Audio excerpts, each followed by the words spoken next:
Iran തകരും അല്ലെങ്കിൽ ഇറാനെ തകർക്കാം എന്ന് വെച്ച് തുടങ്ങിയത് ഇപ്പോൾ പറഞ്ഞു വരുമ്പോൾ ഇറാൻ ഒരു വിജയമല്ലേ? ഇത്രയും കാലം പിടിച്ചു നിൽക്കുകയും എല്ലാവരെയും തിരിച്ചാക്രമിക്കാനും ഒക്കെ കഴിഞ്ഞില്ലേ ഇറാന്? അതൊരു ഇറാൻ ഇത്രയും കാലം പിടിച്ചു നിൽക്കും എന്ന് അമേരിക്കയോ ഇസ്രായേലോ വിചാരിച്ചിരുന്നില്ല. അവർ വിചാരിച്ചത് അവരുടെ ഫസ്റ്റ് അറ്റാക്ക് കഴിയുമ്പോൾ ഇറാനിൽ ഒരു ഭരണമാറ്റം ഉണ്ടാകുമെന്നാണ്.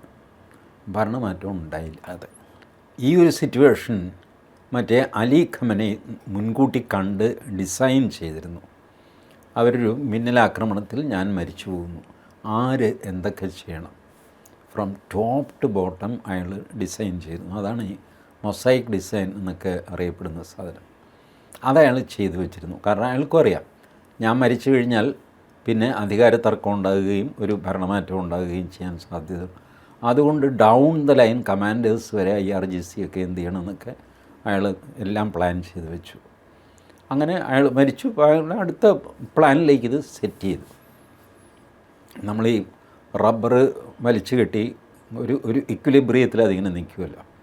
അതിൽ ഒരു കല്ല് നമ്മൾ കെട്ടി തൂക്കി കഴിഞ്ഞാൽ അതിങ്ങനെ കുറച്ച് നേരം ആടിയിട്ട് പിന്നെ അടുത്ത ഇക്വിലിബ്രിയത്തിൽ സെറ്റിൽ ചെയ്യും. ആ കല്ലിൻ്റെ വെയിറ്റും കൂടെ താങ്ങിയിട്ട് ഒരല്പം താഴെ, ഇങ്ങനെ താഴെ താഴെ താഴെ സെറ്റിൽ ചെയ്യുന്ന രീതിയിൽ ഇക്വിലിബ്രിയം, അടുത്ത ഇക്വിലിബ്രിയം, അതിനടുത്ത ഇക്വിലിബ്രിയത്തിലേക്ക് പോകത്തക്ക രീതിയിൽ അങ്ങനെ സെറ്റ് ചെയ്തു.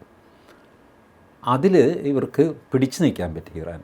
പക്ഷേ അവിടെ ഒരു ആഭ്യന്തര കലാപം ഉണ്ടാകാതിരിക്കാനായിട്ട് എസ്റ്റിമേറ്റഡ് 45,000 ആൾക്കാരെ അയാൾ കൊന്നിട്ടുണ്ട്. ഈ IRGCക്കാർ കൊന്നിട്ടുണ്ട്. 45,000. ഫെബ്രുവരി 28 ശേഷം 45,000 പേരെ കൊന്നിട്ടുണ്ട്. മാത്രമല്ല IRGC ഇൻസ്ട്രക്ഷൻ കൊടുത്തിട്ടുണ്ട്, ആരെങ്കിലും സർക്കാരിനെതിരെ സംസാരിക്കുന്നു എന്ന് നിങ്ങൾക്ക് സംശയം തോന്നിയാൽ IRGCയെ അറിയിക്കുക. IRGCക്ക് അവരെ കൊല്ലാനുള്ള അവകാശമുണ്ട്. അതിനുള്ള നിയമവും പാസ്സാക്കി വെച്ചിട്ടുണ്ട്.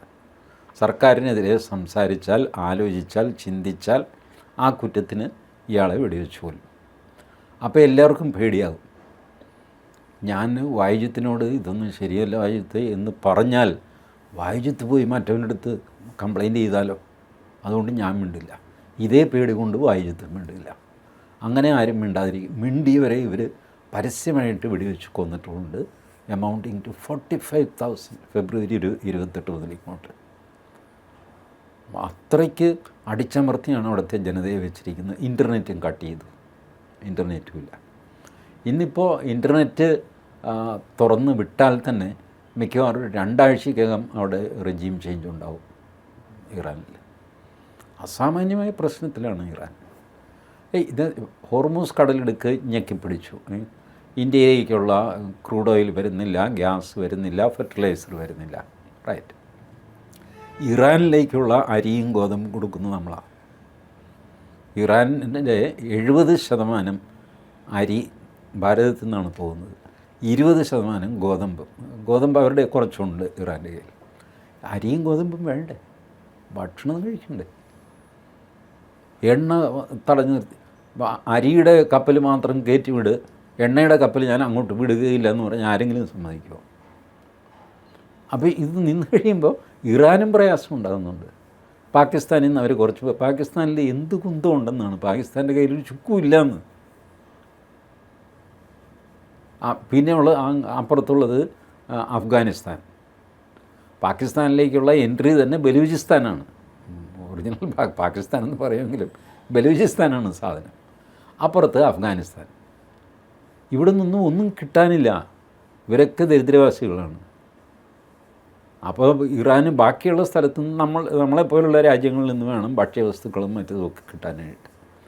അതുകൊണ്ട് ഇറാനും പരിധി വിട്ട് കളിക്കാനൊന്നും സാധ്യത. ഇറാൻ ഇപ്പോൾ കളിക്കുന്നതും പ്രാക്ടിക്കലി ചൈനയുടെ സപ്പോർട്ടാണ് അവർക്ക്. ആയുധങ്ങളൊക്കെ കൊടുക്കുന്നത്, സ്മഗിൾ ചെയ്തും പിടിച്ചുമൊക്കെ കൊടുക്കുന്നത് ചൈനയാണ്. അത് വെച്ചിട്ടാണ് അവർ നടക്കുന്നത്. ഇതൊരു ഓർഗനൈസ്ഡ് പ്ലേ ആണ് ഇറാനും അമേരിക്കയും തമ്മിൽ എന്നെനിക്ക് തോന്നാൻ കാര്യം ഇതൊക്കെയാണ്. ചൈനയാണ് ആയുധം കൊടുക്കുന്നത് എല്ലാവരും പറയുന്നു. ചൈന എങ്ങനെ ആയുധം കൊടുക്കും? കടൽ വഴിയല്ലേ കൊടുക്കാൻ പറ്റുള്ളൂ. ഇത് അമേരിക്ക അറിയാതെ നടക്കുമോ? കുറേ കരമാർഗം കൊടുക്കാൻ പറ്റും ഈ പാകിസ്ഥാൻ വഴിക്ക്. പക്ഷേ അത് കൂളായിട്ട് നമ്മൾ ട്രേസ് ചെയ്യും. ഇതാ പോകുന്നു ഇവൻ്റെ ടാങ്കർ എന്ന് പറഞ്ഞിട്ട് നമ്മൾ പിടിക്കും. എല്ലാവർക്കും കാണാൻ പറ്റും, ഒളിച്ചൊന്നും പോകാൻ പറ്റില്ല. പിന്നെയും കടലിൽ ഒളിച്ചു പോകാൻ പറ്റുള്ളൂ. അപ്പോൾ അങ്ങനെ പോകുന്നെങ്കിൽ അമേരിക്ക അറിയും, അമേരിക്ക വലിയ ഉപരോധം നിർത്തിയിരിക്കുകയല്ലേ അവിടെ. അപ്പോൾ അമേരിക്ക അറിയാതെ ഒരു കപ്പൽ പോവില്ല. അപ്പോൾ ഇത് സംവെയർ സംതിങ് ഈസ് ഓർഗനൈസ്ഡ്. നമുക്ക് ആർക്കും അറിയാൻ മേലാത്ത ഒരു കളി അതിന് പുറകിൽ നടക്കുന്നു എന്ന് വേണം വിചാരിക്കാൻ.